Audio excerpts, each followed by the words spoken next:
शुक्रवार का दिन।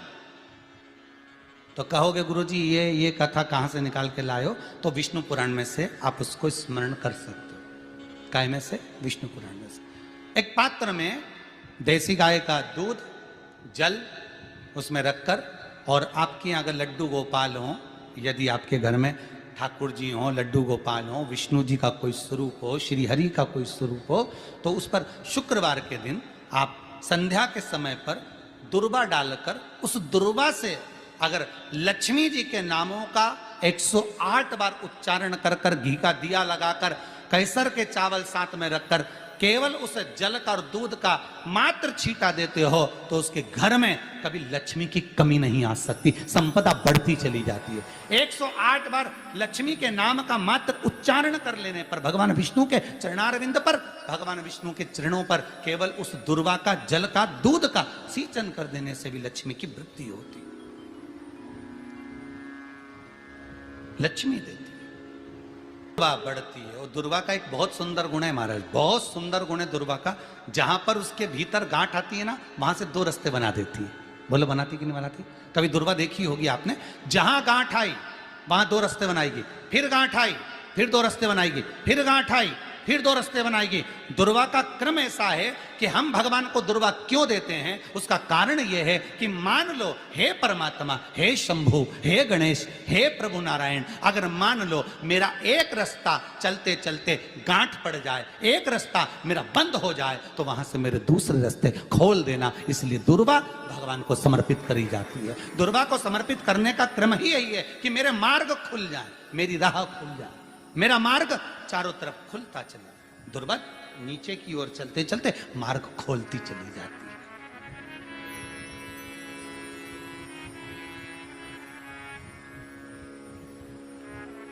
अमृत है ये, इसलिए नष्ट नहीं होती। तोड़ के रख लेना, प्रैक्टिकल करके जरूर देखना, सियोर वाला महाराज कहीं झूठ तो नहीं बोल रही है। तोड़ कर रखो दुर्वा को, बोरी में भर कर रखो, 4 साल 6 महीने 8 महीने बाद सूख जाए, बेकार हो जाए, उसके बाद भी उसको खेत में, बगीचे में कहीं ले जाकर पटक देना, 8-15 दिन पानी देना, देखो फिर वापस वही हरि की हरि होना, वही कहीं ना कहीं से स्फुटित होते फिर आगे बढ़ना चालू कर देगी। उसका तत्व है अमृत, वो अमर है, मरती नहीं, फिर चालू हो जाती। शिव कहते हैं यही अमरता है, यही अमरता है कि दुख आया तो मरने की नहीं सोचना है। तकलीफ आई, कष्ट आया, रोग आया, बीमारी आई, थोड़ा सा तकलीफ आ गई, थोड़ी बीमारी आ गई, थोड़ा दुख आ गया, तो ये मत सोचना मैं मरना है, नहीं नहीं नहीं, अभी तो और जीना है। तो किस लिए जीना है? कोई कहेगा इसको कहीं आसक्तियां होंगी, घर की, परिवार की, कुटुंब की, कबीले की, इसलिए जीना चाहती है, इसलिए जीना चाहता नहीं। आसक्ति एक रखना कि मैं जीना इसलिए चाहता हूं, मैं और जीना चाहती हूं, इसलिए चाहती हूं कि अब मैं भगवान का भजन करना चाहती हूं। अभी तक मैंने परिवार, कुटुंब, कबीले, संसार के लिए करा, अब जितनी जिंदगी दी उस मालिक ने, अब मैं उसका भजन करूं। दुर्वा भगवान विष्णु को चढ़े, दुर्वा गणेश जी को चढ़े, दुर्वा शिव जी को चढ़े, दुर्वा ब्रह्मा को चढ़े, दुर्वा इंद्र को चढ़े, दुर्वा पितरों को चढ़े। कितना सुंदर कहा है। जिसके घर में पितृदोष प्रबल होता है, बहुत प्रबल पितृदोष है, तो उसके घर के जहां पानी का मटका रखा था, पितृदोष मालूम है ना? पितृदोष का लक्षण क्या होता है? 1 रुपए कमाओ, 1.25 रुपए खर्च हो, समझ लेना पितृदोष है। रात्रि को सो गए तुम, बड़े चक नींद आ गई तुमको, बहुत प्रेम से सो गए, सोने के 1.5 घंटे या 2 घंटे बाद तुम्हारी नींद खुल जाए और कम से कम आधे घंटे तक तुमको भूख लग रही हो, समझ लेना पितृदोष है। सोकर उठने के बाद में जैसे ही 1-2 घंटे की नींद हो गई और अचानक नींद खुल गई और तुम्हें भूख लग रही है, भूख लग रही है, प्यास लग रही है बहुत तेज, अभी सोए हो, 1.5 घंटा ही हुआ, 2 घंटा ही हुआ, भूख लगने लगी, बहुत तेज भूख लग रही है, समझ लेना पितृदोष है। पितृ भूखे हैं, भोजन की याचना कर रहे हैं,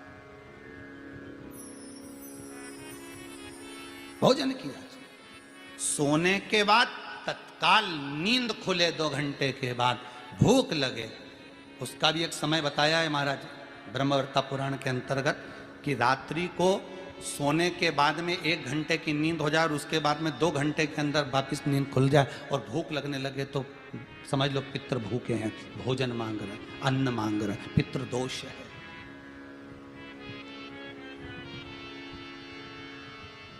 पितृदोष का कुछ कुछ वर्णन किया गया है।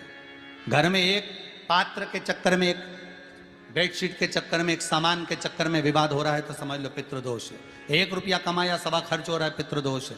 घर में एक बीमार, दूसरा फिर बीमार हो गया, तीसरा फिर बीमार हो गया, एक ठीक हुआ, एक बीमार हुआ, पितृदोष है। पितृदोष का भाव, तो उसके लिए करना क्या है? शिव महापुराण की कथा कहती है, सुंदर गणेश जी का चरित्र वर्णन करता है स्कंद पुराण कहती है, विष्णु पुराण कहती है कि दुर्वा 21 दुर्वा की गांठ बनाकर, 7 गांठ 21 दुर्वा की बनाकर, जो अपने पितरों का मटका, मटका मतलब परिंडा, हंडा, जो भी पानी का भरते हो, उसके नजदीक में मात्र एक कटोरी में चावल रखकर उसमें अगर दुर्वा रख देता है तो मात्र 5 या 7 दिन में पितृदोष समाप्त होना प्रारंभ हो जाता है। उसके घर में लक्ष्मी की वृद्धि होने लगती है, सुख शांति अपने आप आने लगती है, उसका क्लेश समाप्त हो जाता है। दुर्वा में वो गुण है जो पितृ भी उसका भाग अमृत तत्व प्राप्त करना चाहते, अमृत देना चाहते। और सरल भाषा में समझिए, जिसकी फैक्ट्री नहीं चल रही हो, फैक्ट्री में बार बार कुछ तकलीफ आ रही हो, गाड़ियां नहीं चल रही हो, 4 व्हीलर गाड़ियां ले रखी हैं, कभी ट्रक गड़बड़ हो रहा है, कभी ट्रक में ये हो रहा है, कभी गाड़ी में ये हो रहा है, कभी बस में ये हो रहा है, बस एक काम करना है, दुर्वा का थोड़ा सा भाग लेकर पानी के लोटे में उसको डालकर 5 अक्षत के दाने उसको पटक कर उस गाड़ी के अंदर उस कलश को रख दो, बस आधे घंटे के लिए, और उस पानी को चक्के के चारों तरफ डालते डालते जाइए दुर्वा के साथ में, तकलीफ नहीं देगा। फैक्ट्री का भी यही प्रमाण है। दुर्वा में वो अमृत तत्व छुपा है जिसका सुख आनंद दे जाता है, आनंद। शिव पुराण कह रही है महाराज, दुर्वा का एक नाम और है, उसका नाम है अमृत जन्मा। क्या नाम है? अमृत जन्मा। दुर्वा का एक नाम और है। मारवाड़ी लोग इसको ध्रुवी बोलते हैं, ध्रुव बोलते हैं। दुर्वा का वो सुख, शंकर भगवान गौ माता दूध की धार लगाती है, इसलिए दुर्वा का दूध से बड़ा मिलन है, बड़ा आनंद है, बड़ा आनंद, बड़ा सुख है।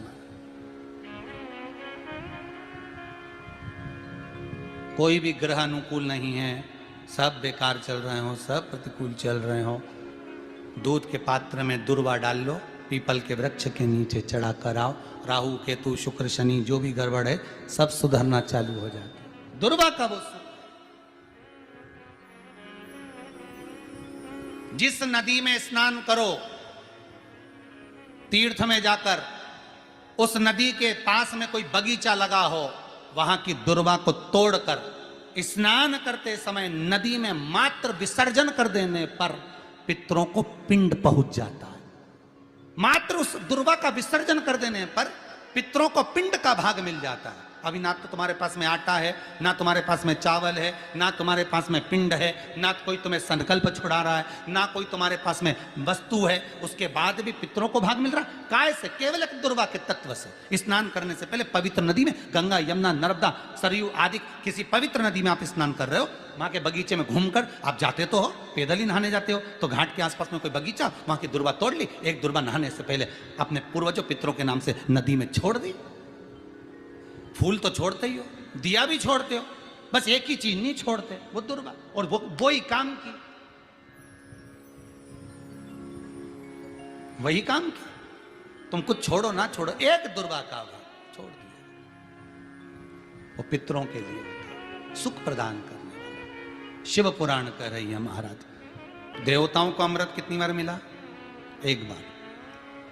दुर्वा को अमृत कितनी बार मिला? जम के बोलिए, 5 बार। कार्य सिद्धि के लिए 5 दुर्वा गणेश जी को चढ़ाई जाती है, आज भी नियम।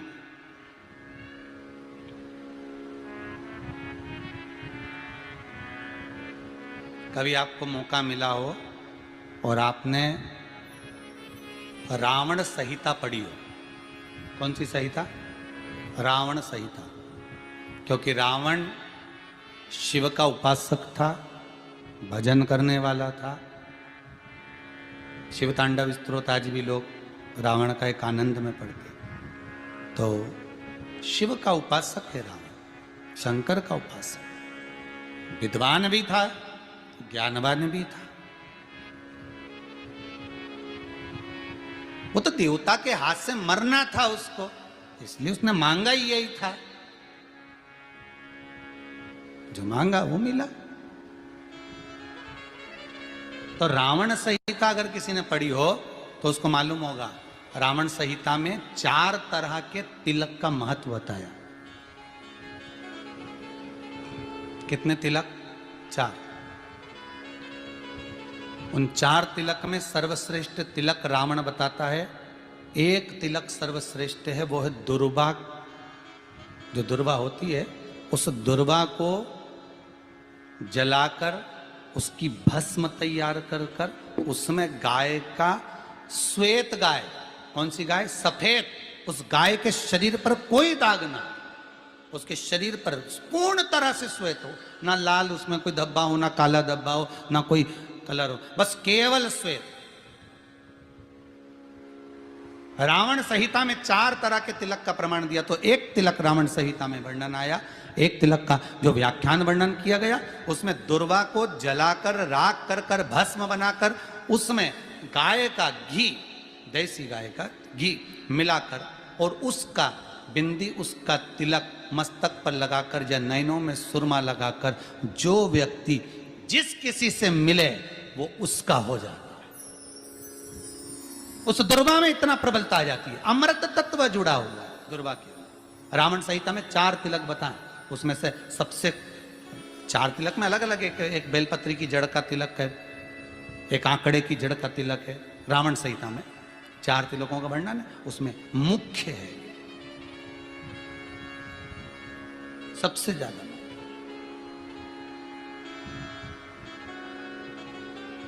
हम तो कहेंगे, अगर मान लो वैसे तो नौकरी करने जाओ, सर्विस करने जाओ तो आंख में काजल लगा कर जा नहीं सकते, नहीं तो लोग ही कह देंगे कहाँ से आया है। मालूम पड़े तुम नौकरी के लिए इंटरव्यू देने जाओ और आंखों में काजल लगा के चले जाओ, तो फिर भी एक प्रयास करना, फिर भी एक प्रयास करना। उस दुर्वा का जो काजल बनाओ, मूछे हो, दाढ़ी हो, कहीं कहीं पर भी उसकी एक बिंदी लगाकर चले जाओ, वो असर करेगी और आपको वो जॉब मिल ही जाएगा, ये पक्का है। उसमें आकर्षण होगा। दुर्वा आकर्षण का केंद्र करती है। आपको कभी आपके नयनों में दर्द हो रहा हो, जलन हो रही हो, तो आप दुर्वा, हरी भरी जहां दुर्वा हो वहां थोड़ी देर चलने का प्रयास करिएगा, आपके नेत्रों का विकार समाप्त हो जाएगा। दुर्वा में वो एक सुख है, वो अमृत छुपा हुआ, और एक बार का अमृत नहीं, 5 बार का अमृत दुर्वा के अंदर।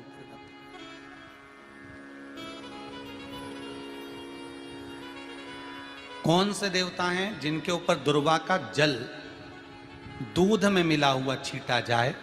श्वेत गाय के। देखो, दूध का प्रमाण बार बार दुर्वा के साथ आया, उसका कारण क्या है? क्या कारण हो सकता है उसका? उसका एक कारण है, समुद्र मंथन के समय पर सबसे पहले कुछ निकला था, तो समुद्र मंथन में सबसे पहले निकली थी गौ माता निकली थी। क्या निकली थी? गाय। सबसे पहले निकली थी गाय। और कितनी गाय निकली थी? 5। पहली नंदा, दूसरी सुभद्रा, तीसरी सुरभि, चौथी सुशीला, 5वीं बहुला। ये 5 गाय समुद्र मंथन में निकली। अब समुद्र मंथन में जब गौ माता निकली तो सारे 33 कोटि देवता मंथन में जो लगे हुए थे, उन मंथन को करते करते देवता थक चुके थे। सारे देवता थक चुके थे। बहुला सुरभि और सुशीला से बोली, सुभद्रा से बोली, नंदा से बोली, अपना काम है, एक काम करो, अपन आप रूप दूध की धार बहाना प्रारंभ करो। अपने आप दूध की धार हम मृत्यु लोक में हम भेजें इन देवताओं के लिए, तो देवताओं को अमृत तत्व मिलेगा, आनंद होगा।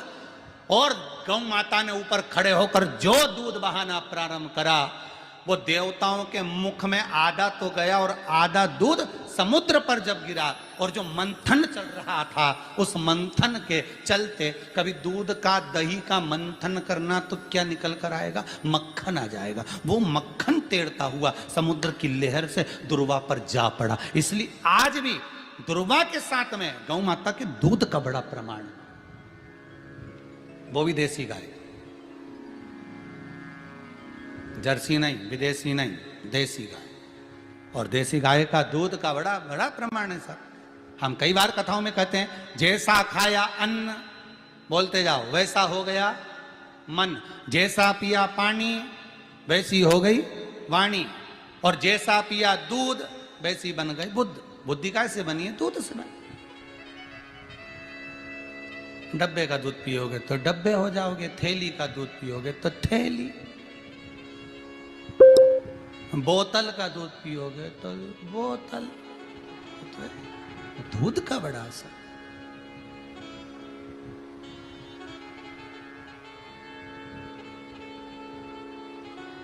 गौ माता के दूध का पान।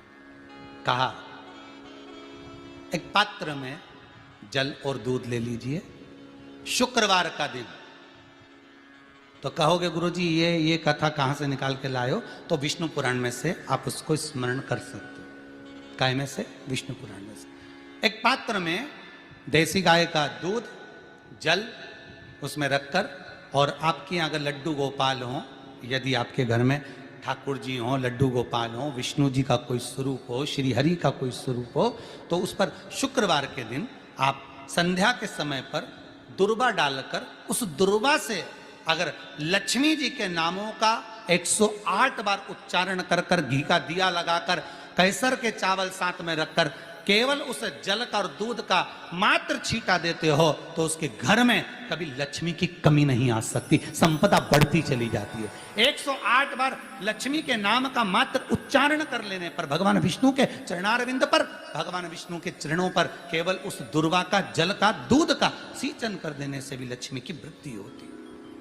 जैसे व्यक्ति का कोई काम नहीं हो रहा हो, बहुत दिन से लगे, बहुत समय से लगे, ये काम हो ही नहीं रहा, तो शंकर जी का नाम को उल्टा कर कर जपना चालू कर दो, नमः शिवाय ओम। आपको लगे कि आपके घर में शांति बिल्कुल नहीं है, क्लेश बहुत ज्यादा है, बहुत ज्यादा तकलीफ, हमारे घर में कुछ न कुछ जरा सी बात पर विवाद होता ही है, तो प्रयास करिएगा कि आप काली तिल थोड़ी सी, एक काली मिर्ची और 7 लौंग, क्या क्या तिल चीजें हैं, काली तिल, काली मिर्ची, 7 लौंग, केवल ये हथेली में रखकर अपना नाम और गोत्र बोलकर अपने दरवाजे से बाहर निकलकर किसी भी शंकर के मंदिर को समर्पित करिए। शिव पे नहीं चढ़ाने दें तो शंकर की चौखट पर रखें। महाराज, घर में कभी क्लेश नहीं होगा, बिल्कुल शांति। और शुक्रवार के दिन माता लक्ष्मी के लिए अग्नि में आहुति दीजिए। महाराज, शाम के समय पर सूर्यास्त के पहले शिव महापुराण की कथा कहती है, अग्नि पुराण कहती है, नर्मदा पुराण कहती है, लिंग पुराण कहती है कि बेलपत्री के वृक्ष के नीचे तो नीचे वो भी जाने दो, यहां तक वर्णन किया शिव महापुराण में तो कि बेलपत्री का जो फल होता है ना, बेल फल जो होता है, कहते हैं अगर किसी व्यक्ति के यहाँ लक्ष्मी की कमी होती है, संपदा की कमी होती है, जिसके यहाँ पैसा नहीं आता, धन नहीं आता, तो बेल का जो फल होता है, बेलपत्री का जो फल होता है, उस फल के गूदे को, बेलपत्री के फल का गुर्दा निकाल लो, सुखा लो, गाय के घी में उसको डुबो लो, और शुक्रवार के दिन माता लक्ष्मी के लिए अग्नि में आहुति दीजिए। महाराज, शाम के समय पर सूर्यास्त के पहले ये जो आहुतियां हम बेले के गुर्दे के फल की गाय के घी में डुबोकर माता लक्ष्मी और भगवान विष्णु के नाम से देते हैं महाराज। 2 या 3 शुक्रवार करोगे, लक्ष्मी की कभी कमी नहीं आती, संपदा बढ़ती है। एक प्रयोग और कर कर देखना, कभी अगर मौका मिले आपको तो प्रयोग कर कर देखिए। लिंग पुराण के अंदर लिखा हुआ है, शिव पुराण में, लिंग पुराण में और स्कंद पुराण में कहा गया है कि अगर किसी ने बेले के फल का अगर थोड़ा सा भी गुर्दा पाया है, बेले के फल को खाया हो या बेल का रस पिया हो या बेल के फल का जूस पिया हो, अगर वो व्यक्ति का अनायास किसी कारणवश प्राण भी छूट गए हो, तो शिव महापुराण की कथा कहती है कि 27 दिन तक वो बेल के फल का रस उसके नस नस में रहता है, तो उस व्यक्ति को यम नहीं छूते, वो कैलाश पर निवास करता है। मर भी जाता है तो अधोगति में नहीं पड़ता, नरक नहीं भोगता, वो बैकुंठ पद का कामी हो, बैकुंठ का निवासी।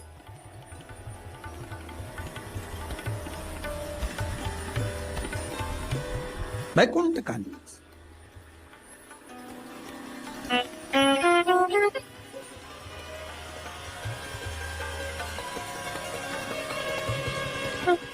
ये जो शिव जी को चढ़ती बेलपत्री हुई, शमी पत्र हुआ, मदार का पुष्प, आंकड़े का जो पुष्प हुआ, ये सब साधारण नहीं है। साथ शंकर का एक एक गुण तत्व ग्रहण करने वाले, शंकर का अनुमोदन करने वाले, शिव को एक एक वस्तु जो चढ़ने वाली साधारण नहीं।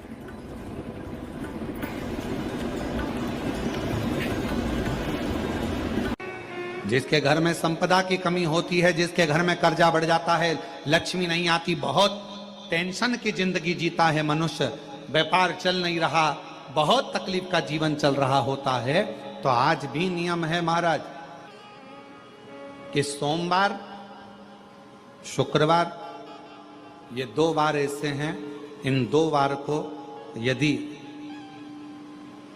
कटोरी में थोड़ा सा शहद रखकर, मधु रखकर यदि लक्ष्मी जी का स्मरण किया जाए और माता लक्ष्मी जी का स्मरण कर कर एक लाल पुष्प उस कटोरी के सम्मुख में माता लक्ष्मी का नाम लेकर रखा जाए और बाद में वही शहद, वही मधु और वही पुष्प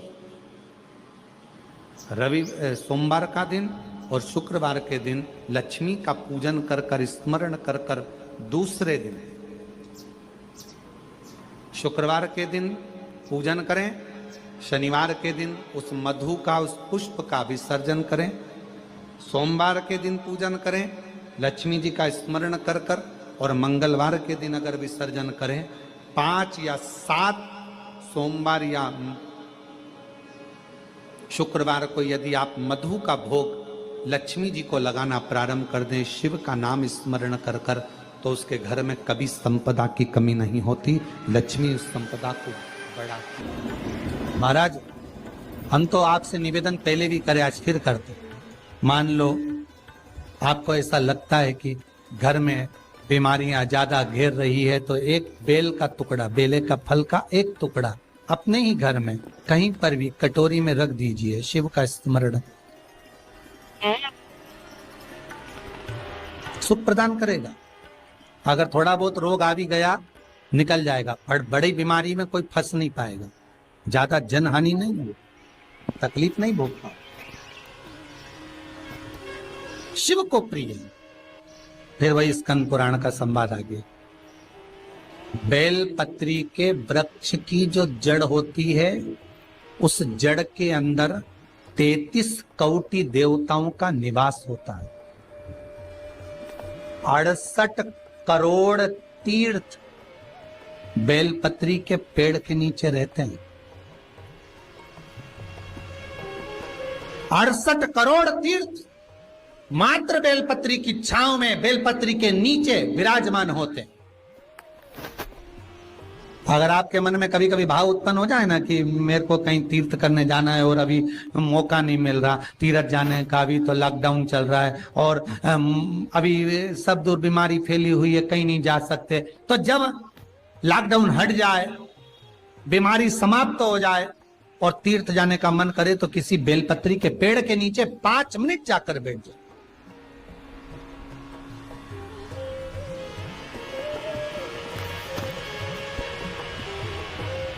और जप लो, श्री शिवाय नमस्तुभ्यम। जितने बैठे हो टीवी के सामने प्रेम से बोलो, श्री शिवाय नमस्तुभ्यम। जितने टीवी के सामने बैठे बार फिर से बोलो, श्री, साथ में बोलो, आगे आगे नहीं, श्री शिवाय नमस्तुभ्यम।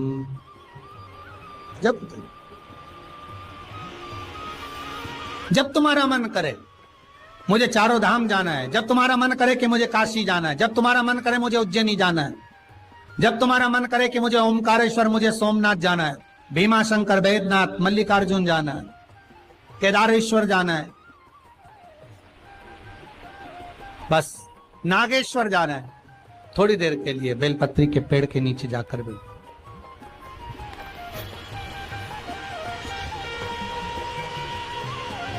68,000 तीर्थ सब बेलपत्री के वृक्ष के नीचे विराजे। जहां पर देवराज के प्राण छूटे वहां बेलपत्री का पौधा है, बेलपत्री का वृक्ष है। हिंदू धर्म में आज भी रीति है, मरने वाले व्यक्ति, अब तो ये कोरोना महामारी में ना गाड़ी में भरे नहीं लेकर चले गए और जला दिया, पर पहले जो नियम था शास्त्रार्थ के अनुसार, जब कोई व्यक्ति मरता था उसको कंधे पर लेकर जाते थे, तो ले जाने के बाद में बीच राह में एक स्थान ऐसा आता था जहां पर अर्थी को उतारते थे, विश्राम स्थल पर उस अर्थी को उतारा जाता था। और वो केवल विश्राम स्थल ऐसे नहीं होता था, वहां पर बेलपत्री का पौधा होता था, पेड़ होता था, उस बेलपत्री के वृक्ष की छांव उस मुर्दे पर भी पड़ जाती थी तो उसको यम की कैद नहीं भोगना पड़ा, उसको यम की कैद, यम की त्राण नहीं भोगना पड़ा।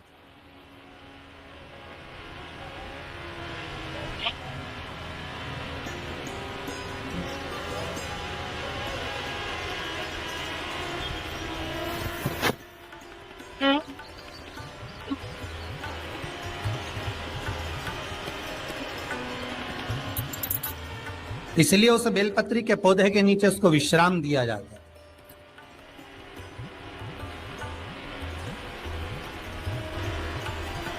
बेलपत्री के पौधे के नीचे उसको विश्राम दी गई। जब शिव कह रहे हैं, देवराज तेरे प्राण छूटे, मना नहीं है तेरे प्राण छूटे, पर तेरे प्राण जहां छूटे वो बेलपत्री का वृक्ष था।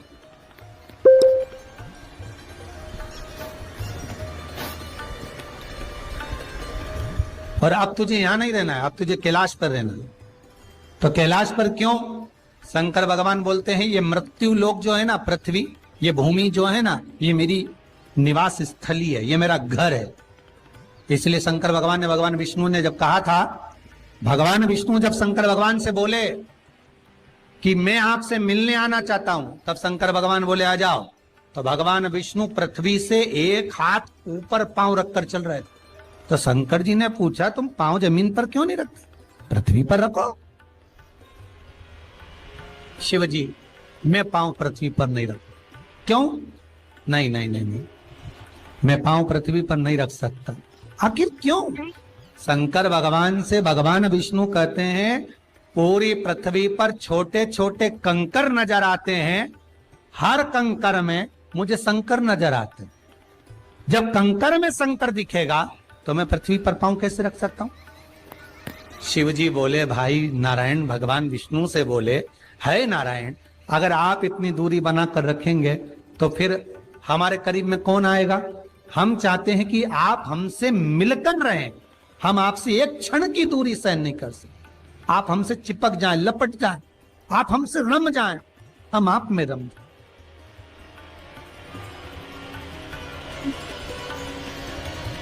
कुछ ऐसा कर दो, शंकर जी कह रहे हैं नारायण कुछ ऐसा कर दो कि शंकर नारायण से दूर नहीं रहे, नारायण शंकर से दूर नहीं रहे, ऐसा कुछ कर दिया जाए।